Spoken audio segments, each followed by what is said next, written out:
Lalu anak ini pergilah. Dan di saat itu anak tersebut, umur yang disebut 14 tahun tersebut, anak tersebut memegal daripada orang-orang kafir sebanyak 90 kepala orang-orang kafir. Dengan bangga, lalu datanglah kabar lagi, wahai ibu, anakmu telah meninggal dunia. Sisa anak yang terakhir, yang gak mungkin anak ini untuk berperang di jalan Allah. Lalu apa kata seorang ibu tersebut? Menangis terseduh-seduh. Ya Allah, siapa lagi yang harus aku kirimkan? Apakah izinkan diriku untuk yang berperang di jalan Allah? Apa jawaban anak tersebut? Wahai ibu, izinkan aku, putramu, yang untuk menggantikan ayah dan kakak-kakakku, katanya.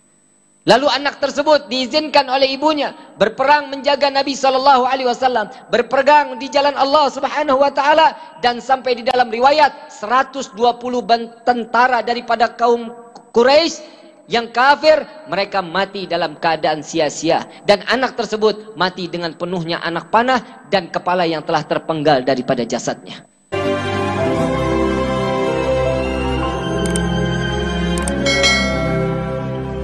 Pemuda-pemudi yang diajarkan oleh Nabi itu sangat luar biasa. Sangat luar biasa. Nabi punya sahabat itu sangat luar biasa pemuda-pemudinya. Lihat, keimanan kita tidak seberapa dengan keimanan Rasulullah SAW. Keimanan kita tidak seberapa dengan para sahabat Nabi SAW. Habib, ada nggak sih Bib? Seorang wanita yang menjadi sahabat Nabi SAW. Ada salah satu wanita namanya Suwaibah. Kalau kita tahu ada Suwaibah yang menjaga Nabi sebagai tamengnya Nabi Muhammad SAW. Beliau memiliki anak 3, suaminya 1. Ya iyalah, perempuan kan nggak boleh ya, suami 2 kan nggak boleh kan? Dosa. Kalau laki-laki boleh kan istri 2 ya? 3, 4. Hidup laki-laki. Lo di Quran boleh nggak?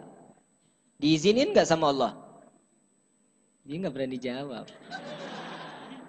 Saya mau tanya sama laki-laki aja, kalau urusan beginian enakan sama laki-laki. Allah izinin nggak di dalam Quran? Dibolehin nggak di dalam Quran? Urusan lo. Kenapa nggak ngebolehin?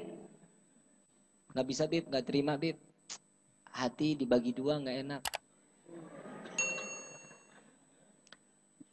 Habib ngomong ini jangan kawin lagi deh Bib dah. Akhirnya saya nggak mau kawin nih. Nikah, kawin jangan. Nikah dulu baru kawin. Begitu ya? Setuju nggak? Mudah-mudahan Allah jaga hidup kita jauh daripada perzinahan, jauh daripada pacarannya jangan ya. Kan Allah udah katakan la taqrabu, jangan deketin. Ini lo malah pangku-pangkuan. Kalau jadi perempuan mahal dikit, Neng, yang mahal. Jadi perempuan tuh jangan mau jadi jeruk. Harus jadi duren. Kenapa? Kalau jeruk dipilih pasti dipencet dulu. Ayo jujur. Jujur nggak? Mau beli jeruk dipencet. Nah, ini ada nih. Ya. Subhanallah ya, kayak di sorga. Ditarik nih, dipencet dulu. Wah, masih keras. Asam pastinya. Betul ya? Dipegang lagi. Wah, ini agak lembek nih. Kemungkinan matang. Habis dipencet belum tentu diambil kan? Betul? Habis dipencet ganti, pencet ganti, pencet ganti. Perempuan jangan mau jadi jeruk. Jadi duren. Dari duren itu nggak akan pernah mau dipencet sama siapapun. Siapa yang mau pencet duren? Sundul, sundul. Kan nggak mau ya? Nggak mau. Kenapa? Ya iyalah Bib, bukanya dulu masih susah. Dan lu juga belum tahu dalamnya seperti apa. Nah, jadi perempuan tuh kayak duren. Perempuan juga jangan mau kalau dikasih kembang. Kalau dikasih bunga seneng mesem-mesem. Ya begitu kan ya. Perempuan kalau dikasih bunga seneng, apalagi bunga bang. Seneng banget. Gak boleh ya, haram, dosa. Kalau dikasih bunga mestinya tersinggung perempuan. Jangan mau dikasih bunga mawar cuman setangkai, nggak modal. Mendingan ikut maulid, bunga ditabur-tabur, ada melati, ada pandan, ada mawar. Ini dikasih bunga satu tangkai, diapain aja, hayo aja.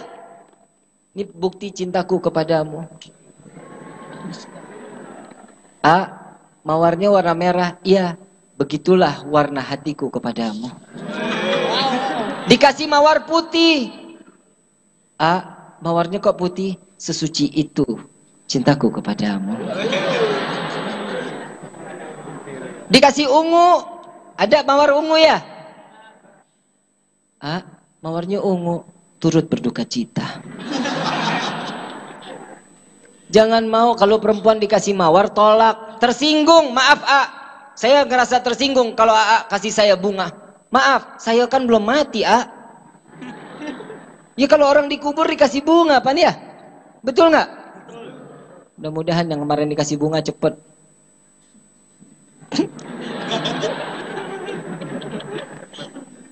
Cepet apa? Tuh tahu. Jangan mau ya. Makanya jadi perempuan yang mahal. Coba kita lihat sahabat Nabi SAW. Satu sahabat ini memiliki 3 anak laki-laki. Satu laki-laki saat dia dalam keadaan tertidur suaminya, dia sedang memasak. Saat dia lagi memasak, mendengar suara jeritan, Allahu Akbar, Allahu Akbar. Hayya 'alas salah, hayya 'alal jihad, hayya 'alal jihad. Suruh salat dulu, habis itu ayo kita jihad katanya. Mendengar si istri tersebut membangunkan daripada suaminya. Wahai suamiku, bangun. Ini sekarang kita lagi ingin diserang oleh musuh. Bangun.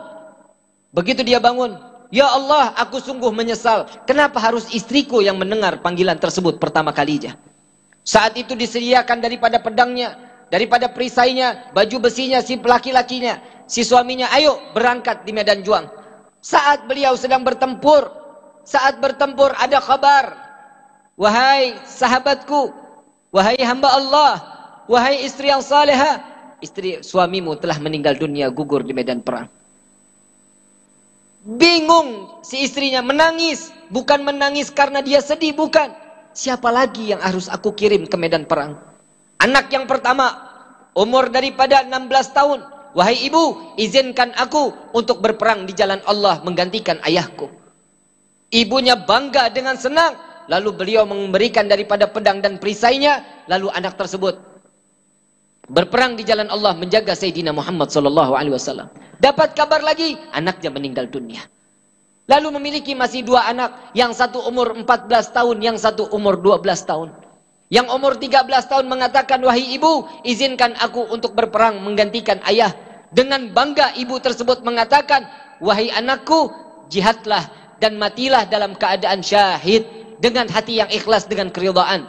Lalu anak ini pergilah.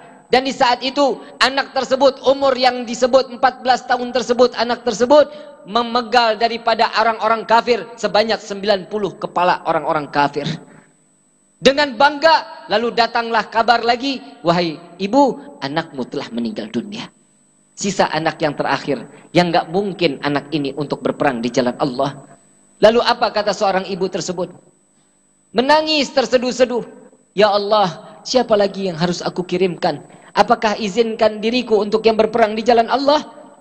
Apa jawaban anak tersebut? Wahai ibu, izinkan aku, putramu, yang untuk menggantikan ayah dan kakak-kakakku, katanya. Lalu anak tersebut diizinkan oleh ibunya berperang menjaga Nabi SAW, berperang di jalan Allah Subhanahu wa taala, dan sampai di dalam riwayat 120 tentara daripada kaum Quraisy yang kafir, mereka mati dalam keadaan sia-sia. Dan anak tersebut mati dengan penuhnya anak panah dan kepala yang telah terpenggal daripada jasadnya. Ibu tersebut menangis. Menangis bukan karena selesai dan habis siapa lagi yang akan dikirim.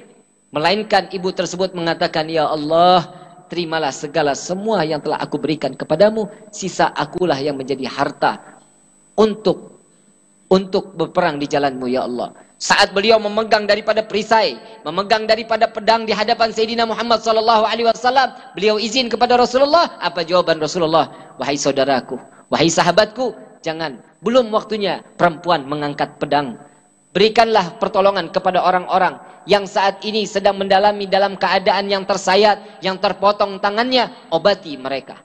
Mendengar sami'na wa ata'na, dengar apa yang didengar, apa yang dikatakan oleh Sayyidina Muhammad SAW. Lalu beliau datang kepada orang-orang tersebut. Diobati, perempuan tersebut mengobati daripada luka-luka para mujahid, para sahabat Nabi SAW yang berperang di perang Uhud di saat itu. Lalu apa kata perempuan tersebut? Di saat ada satu orang yang keluar dan masuk ke dalam tenda tersebut, terpuncrat daripada darahnya, terkena daripada hijab yang dia gunakan. Lalu beliau dengan keadaan yang marah mengatakan, "Ya Rasulullah, izinkan aku untuk berperang di jalan Allah." Lalu Nabi tidak dapat membendung lagi. Dari apa keinginannya mereka? Orang yang sangat-sangat istiqamah untuk menjalankan dan membela agama Allah. Apa kata Nabi Muhammad SAW? "Wahai saudaraku, silahkan apabila engkau menginginkannya."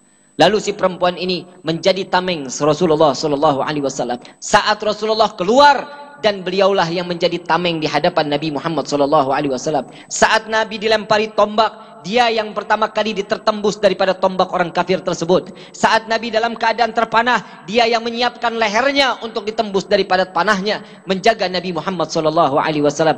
Dia adalah wanita-wanita, orang yang selalu menjaga daripada apa yang telah diturunkan oleh Allah, yang dimana disebut dalam keistiqamahan menjaga agama Allah dengan cara menjaga Sayyidina Muhammad SAW.